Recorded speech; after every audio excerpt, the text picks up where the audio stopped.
చిహ్నమే అధ్యక్ష. ఎర్రకోట కూడా రాచరిక చిహ్నమే. అయినా దాన్ని 75 సంవత్సరాల నుంచి అందరం కూడా కొనసాగిస్తూనే ఉన్నాం. ఇప్పుడు ఈ తెలంగాణ అధికారిక ఎంబ్లెమ్ను మార్చుతామని చెప్పడం కరెక్ట్ కాదు అధ్యక్ష.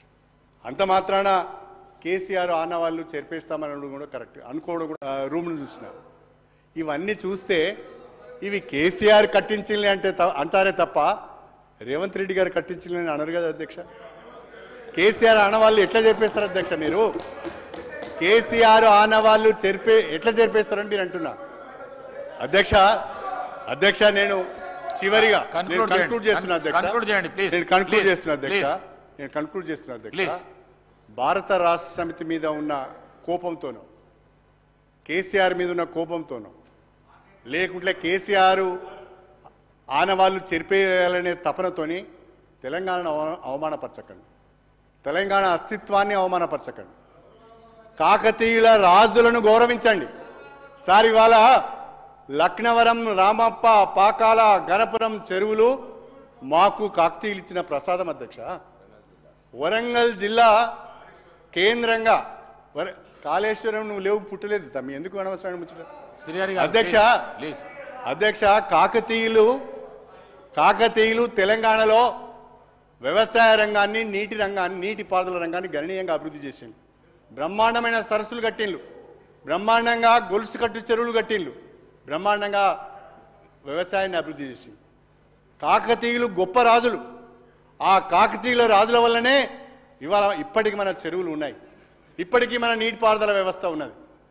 ఆ మహానుభావులు కట్టిన ఆ కాకతీయ కళాతోరణాన్ని మీరు తీసేస్తామంటే ఇది సబబా అని నేను అడుగుతున్నా. ఇది ప్రజలను అవమానించినట్టుగా కాదా అని అడుగుతున్నా. చార్మినార్ ఎందుకు కట్టిన అధ్యక్ష? బహుశా చాలామందికి తెలియదు. చార్మినార్ ఎందుకు కట్టినంటే అధ్యక్ష, హైదరాబాద్ మహానగరంలో, అరే వినండి అయ్యా బాబు, తెలుసుకోకపోతే తెలుసుకోండి. హైదరాబాద్ మహానగరంలో కలరా వచ్చింది అధ్యక్ష. హైదరాబాద్ మహానగరంలో కలరా వచ్చింది. ఆ కలరా వచ్చిన సందర్భంగా ఉపాధి లేకుండా పోయింది. అనేక మంది కూలీలకు ఉపాధి కల్పించాలనే ఉద్దేశంతో కలరా వ్యాధి సందర్భంగా చనిపోయిన వాళ్లకు చిహ్నంగా చార్మినార్ కట్టిన అధ్యక్ష. దాన్ని కూడా తీసేస్తామంటున్నారు. ఇది విచిత్రం అధ్యక్ష, ఇది మంచి పద్ధతి కాదు. నేను కాంగ్రెస్ ప్రభుత్వానికి విజ్ఞప్తి చేస్తున్నా, మీరు ఇచ్చిన 6 గ్యారంటీలు, అభయస్థములో మీరు ఇచ్చిన హామీలు, మీరు మేనిఫెస్టోలో ఇచ్చిన అనేక హామీలు, మొత్తంగా 420 హామీలను ప్రజలకు ఇచ్చారు. ఆ హామీలను నిలబెట్టుకునే విధంగా, ఆ హామీలను నెరవేర్చే విధంగా ఆర్థిక వనరులను సమీకరించుకొని ప్రజలకు మేలు చేసే ప్రయత్నం చేయండి. మీ సమయాన్ని ప్రతిపక్షం పైన దాడి చేయడానికో, భారత రాష్ట్ర సమితిని నిందించడానికో, కేసీఆర్ ఆనవాళ్ళు తెరిపేయడానికో వెచ్చించకండి. తద్వారా తెలంగాణకు అన్యాయం చేయకండి అని చెప్పి ఈ సందర్భంగా వాళ్ళకి హితవు చెప్తూ మీరు నాకు ఈ సమయాన్ని ధన్యవాదాలు తెలుపుకుంటూ సెలవు తీసుకుంటారు. రాజగోపాల్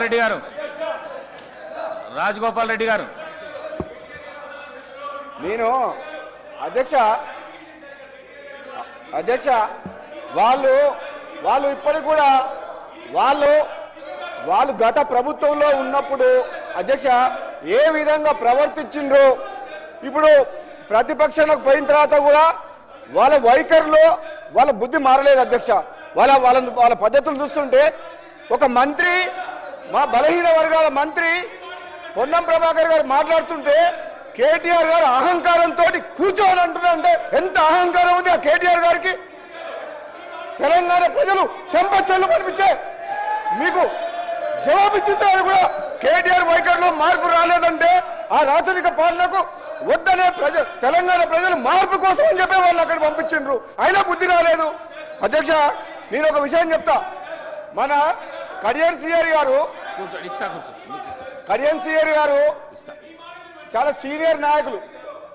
ఆయన సభల మొన్న మాట్లాడుకుంటా సభల నా గురించి స్పీకర్ ఆయన అంటే గౌరవం. కడియం సిఆర్ గారు చాలా సీనియర్ నాయకులు మేధావి, ఆయన అంటే నాకు గౌరవం.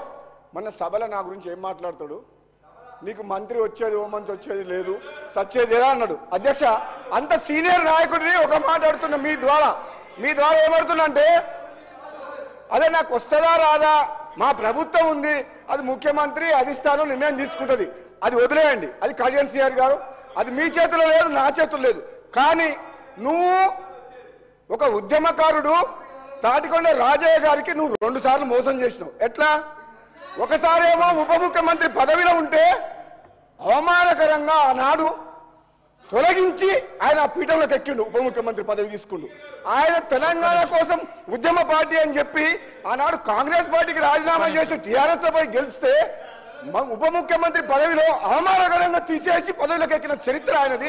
రెండోసారి మొన్న సిట్టింగ్ ఎమ్మెల్యే అయిన తాటికొండ రాజయ్య ఉద్యమకారుడు, ఏనాడు తెలంగాణ కోసం మాట్లాడిన కళ్యాణ్ సిఆర్ గారు మళ్ళీ మంత్రి కావాలన్న ఆశతోటి మళ్ళీ ఆయన టికెట్ ఇవ్వకుండా ఎమ్మెల్యేగా గెలిచి వచ్చిన తర్వాత వాళ్ళ ప్రభుత్వం రాకపోయేసరికి ఫ్రస్ట్రేషన్ లా ఏం మాట్లాడో అర్థం కాక నువ్వు మంత్రి కాదు, నేనైతేనా కాదా తెలియదు, కానీ నువ్వు మాత్రం నీ జన్మల టీఆర్ఎస్ పార్టీలో ఉంటే నువ్వు మంత్రి కావు కళ్యాణ్ సిఆర్ గారు, అది మాత్రం గుర్తుపెట్టుకో. నువ్వు నా గురించి అట్లా మాట్లాడచ్చు అధ్యక్ష. అధ్యక్ష మీరు ఒక్కసారి వినండి. రాజగోపాల్ రెడ్డి గారు ఒక్క నిమిషం, రాజగోపాల్ రెడ్డి గారు ఒక్క నిమిషం, రాజగోపాల్ రెడ్డి గారు ఒక్క నిమిషం, ఒక్క నిమిషం, ఒక్క నిమిషం, ఒక్క నిమిషం ప్లీజ్, ఒక్క నిమిషం, ఒక్క నిమిషం.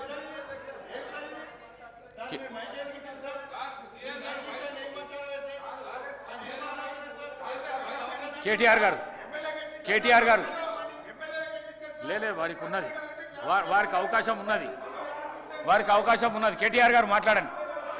స్పీకర్ సార్, నేను మీ ప్లేస్లలో పోయి కూర్చోండి. శ్రీయర్ గారు, శ్రీయర్ సార్, శ్రీయర్ సార్, మీరు మీ ప్లేస్లలో పోయి శ్రీయర్ సార్ ప్లీజ్. వారి పేరు కూడా తీసుకున్నారు, వారికి కూడా ఇవ్వండి సార్. కడియం శ్రీయర్ గారు పేరు తీసుకున్నారు, వారికి కూడా ఇవ్వండి. స్పీకర్ గారు, స్పీకర్ గారు ప్లీజ్ ప్లీజ్. ముందు దయచేసి మీకు విజ్ఞప్తి సార్, ముందు దయచేసి మీకు విజ్ఞప్తి సార్. మీరంటే మాకు అపారమైన గౌరవం ఉంది స్పీకర్ గారు, గౌరవనీయులు పెద్దలు, మీరంటే మాకు అపారమైన గౌరవం ఉంది. మిమ్మల్ని మేము దయచేసి కోరేది, సభ బిజినెస్ను దయచేసి నడిపే క్రమంలో గౌరవ మంత్రులు మేమేదైనా తప్పు మాట్లాడినా, మేమేదైనా మాట్లాడకూడని మాట మాట్లాడినా, తప్పు మాట్లాడినా సవరించే అధికారం వారికి ఉంది, వారు ఇంటర్వ్యూని కావచ్చు, కరెక్షన్ చేయవచ్చు. కానీ దయచేసి తమరిని కోరేది, ఇక్కడ ప్రతిపక్షంలో మేము 39 మంది ప్రధాన ప్రతిపక్షంలో ఉన్నాం, వాళ్ళు 64 మంది ఉన్నారు. మరి వారికేమో సభ్యులు లేచినా మీరు సమయం ఇస్తున్నారు, వారు వ్యక్తిగతంగా దూషించినా, నోటికొచ్చినట్టు మాట్లాడినా మీరు కనీసం మళ్ళీ మాకు అవకాశం కూడా ఇవ్వట్లేదు. మొదలు డిమాండ్ సార్, దయచేసి కడియం శ్రీహరి గారి పట్ల వారు చేసిన అనుచిత వ్యాఖ్యలను తొలగించండి రికార్డుల నుంచి, దయచేసి వారిని ఉపసంహరించుకోమని చెప్పి కూడా నా విజ్ఞప్తి నెంబర్ 1. రెండవది సార్, వారు ఉప ముఖ్యమంత్రిగా పనిచేసిన పెద్దలు, దాదాపు 15 ఏళ్లు మంత్రిగా పనిచేసిన సీనియర్ నాయకులు, గౌరవనీయులు పెద్దలు కడియం శ్రీహరి గారి పట్ల వాళ్ళ రాజగోపాల్ రెడ్డి గారు చేసిన వ్యాఖ్యలు సబబు కాదు సార్, దాన్ని దయచేసి తొలగించాలి రికార్డుల నుంచి, నెంబర్ 1 సార్. రెండవది రాజగోపాల్, మీరు కూడా ఒకటి సార్, ఒక విషయం మాకు క్లియర్గా చెప్పండి. మా సభ్యులు లేచి అడిగితే మరి సభ్యులకైతే ఒకటే హక్కు ఉంటుంది సార్, అందరి సభ్యులకు 119 మంది సభ్యులకు ఒకటే రకమైన హక్కు ఉంటుంది.